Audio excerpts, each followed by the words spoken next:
শুভ সকাল বন্ধুগণ। আশা করি গত রাতে আপনারা চ্যাম্পিয়ন্স লিগের প্রথম সেমিফাইনাল দেখেছিলেন। শর্টসের মাধ্যমে আমি জানিয়ে দিয়েছিলাম গতকালই যে আজকে হবে চ্যাম্পিয়ন্স লিগের প্রথম সেমিফাইনাল। এই সেমিফাইনাল নিয়ে বিশদ আলোচনা এবং আগামীকাল ভোর 1টায় যে দ্বিতীয় সেমিফাইনাল রয়েছে সেই সেমিফাইনাল নিয়ে বিশদ আলোচনা করার ইচ্ছা নিয়ে আজকে আপনাদের স্বাগত জানাচ্ছি আমার ইউটিউব চ্যানেল কামাল স্পোর্টস বিডির বিশ্ব ফুটবলের আসরে। আমার চ্যানেলটি সাবস্ক্রাইব করবেন এবং আমার সাথে থাকবেন। আমার অন্য একটি চ্যানেল সম্বন্ধে আপনাদের জানিয়েছি, কামালের ভিডিও, সেটির প্রতি আপনারা যদি সযত্নে একটু খেয়াল রাখেন অর্থাৎ সাবস্ক্রাইব করেন এবং সাথে থাকেন তবে উপকৃত হতাম। শুরু করছি আজকের ভিডিও। গত রাতে রাত ঠিক 1টায় শুরু হলো জার্মানির মিউনিখ শহরে বায়ার্ন মিউনিখ বনাম রিয়াল মাদ্রিদের খেলা। দুই দলের বিশ্ব ফুটবলের তারকাদের একসাথে দেখে অনেকটাই প্রীত হয়েছেন পৃথিবীর সকল ফুটবল বোদ্ধা দর্শকগণ। আবার ওদিকে লাইনের বাইরে ভীষণ উত্তেজিত দেখা গেল বায়ার্ন মিউনিখের কোচ থমাস টুকেলকে। অবাক হলাম দেখে লাইনের বাইরেই গতকাল উত্তেজিত অবস্থায় ছিলেন রিয়াল মাদ্রিদের বিশ্ব ফুটবলের স্বনামধন্য কোচ কার্লো আনচেলত্তি। তার উত্তেজনা দেখে বারবারই ভাবলাম এই ভদ্রলোক অনেক ধীর স্থির চুপচাপ মাঠের বাইরে বেশি কথা বলেন না, এবার তিনি এত উত্তেজিত কেন? অর্থাৎ রিয়াল মাদ্রিদ চ্যাম্পিয়ন্স লিগ জিততে চায়, এটাই বেশ পরিষ্কার।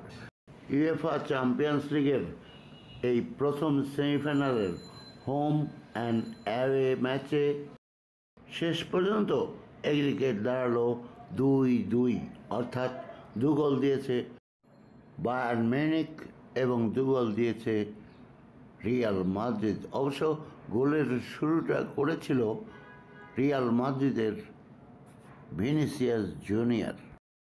খেলার প্রথম 20 মিনিট বায়ার্ন মিউনিখের আক্রমণে, এই 20 মিনিটে 6-7টি আক্রমণ করে বায়ার্ন মিউনিখ, কিন্তু তা থেকে তারা কোনো ফল যেমন বের করতে পারেনি, অন্যদিকে রিয়াল মাদ্রিদকে বেশ পর্যুদস্তই দেখাচ্ছিল।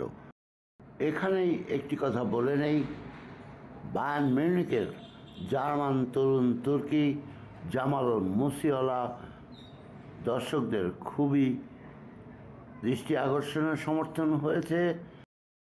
এর পরের খেলায় আপনি অবশ্যই এই জার্মান এই তরুণের খেলার উপরে লক্ষ্য রাখবেন।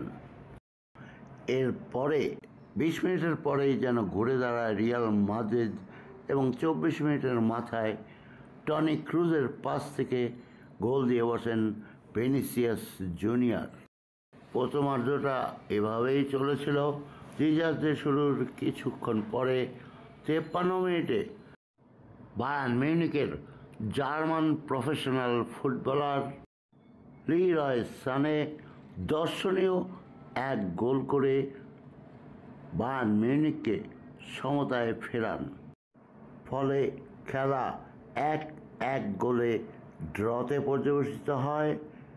এর কিছুক্ষণ যেতে না যেতেই 57 মিনিটের সময় পেনাল্টি থেকে হ্যারি কেইন গোল করে বসেন আরেকটি, ফলে ফলাফল দাঁড়ায় 2-1। এবং 83 মিনিটের সময় পেনাল্টি পায় রিয়াল মাদ্রিদ, সেখান থেকে গোল করেন ভিনিসিয়াস জুনিয়র। এ নিয়ে এই মৌসুমে ভিনিসিয়াস জুনিয়রের গোলের সংখ্যা দাঁড়ালো 21 এবং এই 21টি গোল আগামীতে আরও হয়তোবা হবে এবং সেটি এবছরের 2024 সালের ব্যালন ডিওরে তিনি একজন বড় প্রতিযোগী হয়ে উঠবেন বলেই মনে হচ্ছে, কেননা সামনে রয়েছে কোপা আমেরিকা সেখানেও তো তিনি খেলবেন। আর একজন রয়েছেন কিলিয়ান এমবাপে, তিনিও সামনের ব্যালন ডি'অরের একজন প্রতিযোগী। সামনের ব্যালন ডি'অর নিয়ে আলাদা একটি ভিডিও দেওয়ার ইচ্ছা রয়েছে। আশা করছি সামনেই আপনাদের জন্য সেই ভিডিও দেব। কিন্তু আজ খেলা রয়েছে কিলিয়ান এমবাপেদের দ্বিতীয় সেমিফাইনাল, হবে রাত 1টায় এবং আজকে সেমিফাইনাল খেলবে বরুসিয়া ডর্টমুন্ড তাদের মাঠ সিগন্যাল ইডুনা পার্কে, এবং এই খেলা পিএসজির বিপক্ষে।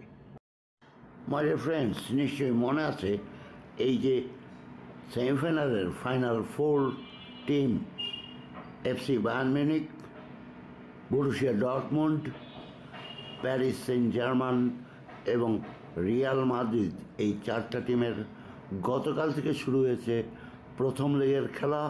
এর পরের লেগের খেলা হওয়ার পরে হোম অ্যান্ড অ্যাওয়ে বেসিসে কারা যাবে ফাইনালে, রোড টু ওয়েমলি লন্ডন, সে বিষয়ে সিদ্ধান্ত হবে। ফাইনালটি অনুষ্ঠিত হবে লন্ডনে, সেটিও নিশ্চয়ই মনে আছে। এখানেই আমি আপনাদের জানিয়ে নেই এই 2 লেগের খেলার বিবরণ 4টি দলের। 30 তারিখ হয়ে গেল Bayern Munich versus Real Madrid. আজ রাত 1টায় রয়েছে Borussia Dortmund versus Paris Saint Germain. Second লেগের খেলা হবে আগামী 7ই May, Paris Saint Germain versus Borussia Dortmund, এবং 8ই May Real Madrid versus Bayern Munich.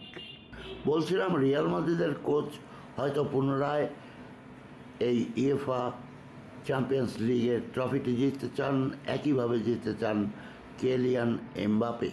তিনি এবছরে 3বারের মতো লিগা 1 বিজয়ের পরে বলেছেন, আমি এবার চ্যাম্পিয়ন্স লিগ বিজয়ী হয়ে ট্রফিটি প্যারিসে নিয়ে আসতে চাই। এদিকে পিএসজির কোচ লুইস এনরিকে দলের দায়িত্ব নেবার পর অনেকটাই যেন ঘুরে দাঁড়াচ্ছে গেল 3বারের লিগা 1 চ্যাম্পিয়ন ফরাসি অভিজাত এই ক্লাবটি পিএসজি। চ্যাম্পিয়ন্স লিগের ট্রফি পিএসজির জন্য অধরাই থেকে গেছে। যদি তাই হয় তবে পিএসজির সভাপতি নাসের আল খোলাইফির হয়তো এতদিনের স্বপ্ন পূরণ হবে এবং ইউরোপের ফুটবলে পিএসজি যাতে ওঠার যে প্রচেষ্টা সেটিও সফল হবে। আজকের খেলায় ফেভারিট দেখানো হচ্ছে বরুসিয়া ডর্টমুন্ডকে। দেখা যাক আজকের খেলা রাত হলে কি দাঁড়ায়। রাত 1টায় খেলা, ভুলবেন না যেন। আর যদি ভুলেই যান, কালকে তো আমি রইলাম আপনাদের জানিয়ে দেওয়ার জন্য। বন্ধুগণ, আমার চ্যানেলটি সাবস্ক্রাইব করবেন। আমার 2টি চ্যানেলের কথা বলেছি, আপনাদেরকে রিকোয়েস্ট করছি আমার চ্যানেল 2টি সাবস্ক্রাইব করে আমার সাথে থাকবেন। কামাল স্পোর্টস বিডির এই বিশ্ব ফুটবলের আসর থেকে আপনাদের জানাচ্ছি শুভেচ্ছা এবং আপনাদের জানাচ্ছি থ্যাংক ইউ ভেরি মাচ।